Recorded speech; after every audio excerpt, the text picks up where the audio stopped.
And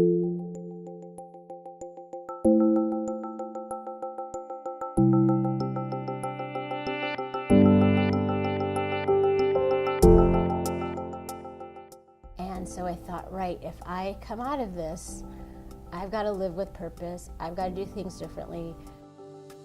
I decided I wanted to be a champion for women entrepreneurs, specifically tech. That was the space I knew. Those were the entrepreneurs I knew. Right, so it's a check plus a bear hug that we can give them. This is how the magic happened.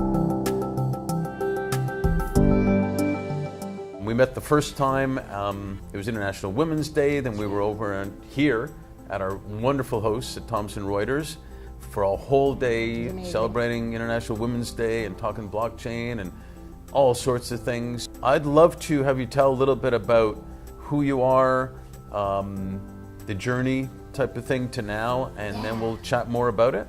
Yeah, happy to. Well, thank you for having me. Thank you for putting a spotlight on Decade of Women. Sure. It is absolutely time and place, and so for you to be championing for it's just amazing. So thank you for that. And being willing to have this conversation, because sometimes it can be awkward, it can be good, right? But it takes us out of our comfort zone. So thank you for being brave to want to spearhead these kinds of conversations. Thank you. So my background is a Silicon Valley Bay Area girl. I grew up around a lot of women of color in Silicon Valley in the 60s. And so my worldview was that women were amazing, women were in the sciences, they were in the tech, they were trailblazers, but they were my ecosystem. And I then went east and haven't really left, but I came east for college, Wharton, JP Morgan, did a little bit in Silicon Valley at Sun Microsystems. And I got to a place after a couple of decades of being an investment banker and doing impact work, I got to a place where we just weren't moving the needle in the way that we should. And so bravely, naively, Combination, I decided I wanted to be a champion for women entrepreneurs, specifically tech. That was the space I knew. Those were the entrepreneurs I knew. And unfortunately, from the time that my mother was a tech trailblazer, the diversity, the statistics, the opportunities hadn't really changed that much. And so I thought, I can take all the professional wisdom I've gained, all the networks, and become a champion for women tech entrepreneurs. It's wonderful. If we go back a tiny bit, with, let's say, JP Morgan, VP of Global Philanthropy, I believe, VP Government Relations before that. International. It's a lot different than just government relations. And so a lot of cool things. To put it bluntly, how did it feel to be not just a woman in those leadership roles, but an African American woman? You know, to be honest with you, it didn't feel that abnormal to me. I had, for most of my life, lived sort of in dual worlds. So I grew up in a black African American family, middle class, upper middle class, right?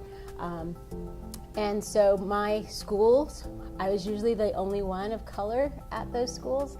And so when I got to Wall Street and was in mergers and acquisitions, which, you know, in the 90s, late 90s, 2000s, was the creme de la creme of investment banking. Sure. It's now moved to, you know, hedge funds and things, but, you know, that was the creme de la creme. And so being the only woman of color in those rooms on the deal team, going out and meeting with clients, felt normal to me. But I will say, because my background had been such the sort of privileged upper middle class, with the house, you know, the summer house, the vacations on the beach, growing up golfing, skiing, surfing, I skydived and, you know, I sail. Wow. Right? So probably not the typical things you think of for a woman of color, but that was my But you're not typical. That was my normal. And I have to say that people were receptive to me, and people that you probably wouldn't have thought of. So when I got to Wall Street, my biggest champions were some of the guys that I worked with.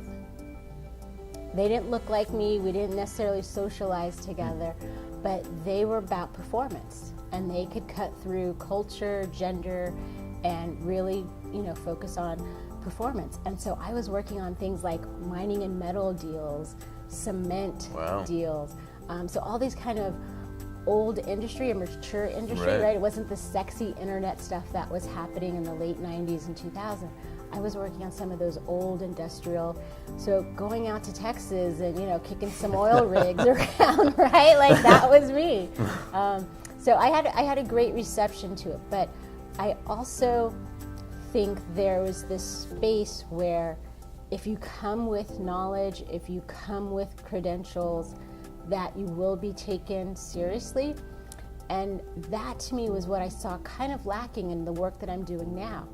That there are these women entrepreneurs who are doing amazing work, have sort of done everything that the American dream said, right? Go to school, get some great education, build a company, and then when they're going for financing, right, when they're looking for some support, we society sort of haven't kept up our end of that bargain, right? And so that's the gap that I'm focusing on and addressing. Which is super cool. And I understand JP Morgan is somehow supporting you in that as well? Yeah, so they were great. So I decided to leave. I had cancer in my eye, and I was either going to go blind or die. And I wasn't going to know because on the operating table, they still didn't know what all was going on back there behind the eyelid. They wouldn't know until they got in there. And so I thought, right, if I come out of this, I've got to live with purpose. I've got to do things differently. And I just remembered the saying of like, you've been given gifts that you can give and gifts that you can receive. And what are you going to do with those? And so I went to JP Morgan and said, hey, I'm going to leave. I don't know what I'm going to do, but I'm going to do something impactful. And I'm going to take all the experiences I've had and put them to something more impactful. And I was really, really concerned not only about this population, which is, my population, Black, Latina, Asian, Southeast Asian, Native American, right, of women, but I also thought society's kind of missing out too. Like, I see these amazing women, I see the really cool products and services and technologies they're developing. But if we don't invest in them, no one's going to get access to them. No one's going to get to enjoy it and benefit from them. And if you think about it, and I went back and looked at the data, and it showed that they are net producers of jobs. So since 2008, recession here in the United States, men-led companies have lost over 1 million plus jobs. Women have added jobs in that same time period. And if we were investing in women of color on parity with men and Caucasian women, they would actually add another 4 million jobs just to the US economy alone and 1.1 trillion in revenue. And imagine this, last year the 5 million women of color entrepreneurs just in the United States generated $360 billion in revenue. But only a handful of them received that critical early stage funding and support that they needed. So that's really the work that I want to be doing, and I'm so glad that people like Decade of Women, the Fifth Element Group has become a leader in supporting my work, and JP Morgan said, right, come in and tell us what you're doing. You left a year and a half ago to start champion and talking about this work. Come back and tell us what you're doing. And so their leadership has been great. They helped me launch a campaign in which we're asking people to sign a manifesto to say that they stand with us, they believe that this population is important, and they've said, we're going to help you with your fund as well. But we understand first we've just got to tell really good stories of who these women are, because I don't think people are waking up saying, I want to exclude half the population, right? People have mothers, daughters, sisters, wives, but they don't know how to support this population because it's not in their universe, right? Right. And so what we said was we need to start telling really good stories of who these women are first. Because then if people can see it, then when it comes through the door, they can go, I'm excited, I want to get involved with that. So it's the same story, if you will, about, again, we're finding that business and doing good does come together. And what we call the leaders who care, who we like to work with, I love that. are the ones that are going to, for lack of a better word, win, because they're going to get the great people coming to them. They're going to invest in people like you're working with, and it's it's going to be the leaders are going to be the winning leaders are going to be the leaders who care about this type of stuff. Yeah, I mean, listen, it sounds cliche to say win-win, but this is a prime example where Absolutely. if we do it right, everyone wins, right? So think about this: is if we keep putting money into philanthropic initiatives, not to say that we should stop, but if we keep putting it in and think that's how we're going to create jobs, or that's how we're going to stabilize neighborhoods, right? Or that's how we're going to improve schools, right?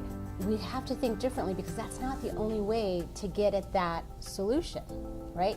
If we start investing in really good companies, if we start including the other half of the population, right, so that they are contributing members of society, we will hit all of the other goals that we have, whether they be to, grow the economy, right? Bring down the unemployment rate, right? Tackle housing, right? Tackle, regentrification and stabilizing neighborhoods, improving the schools, raising taxes, right? Like, we can attack it from a social vantage point, or we can attack it from what we do know, which is just build great companies and grow economies. Now, with respect to the tech for a minute, and blockchain and whatnot, it's related very much to what we're talking about, because tech and blockchain are involved in social movements that does create economic empowerment. Can you talk a little bit about that? Yeah, so I'm really excited for tech, and we are solely focused on tech. Moonshots, frontier technology, blockchain, AI. And the reason being that I think those are technologies that are going to democratize a lot of the things that we've been talking about, and getting products out to markets that currently may not have access to them.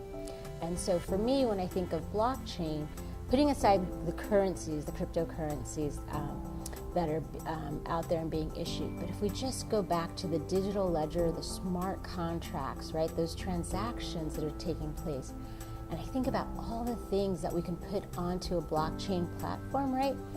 The world is open, marketplaces are open, borders start to go away, right? These middlemen and intermediaries that have a cost to them, right? Right. And in some ways, those costs are prohibitive depending on where in the world you sit.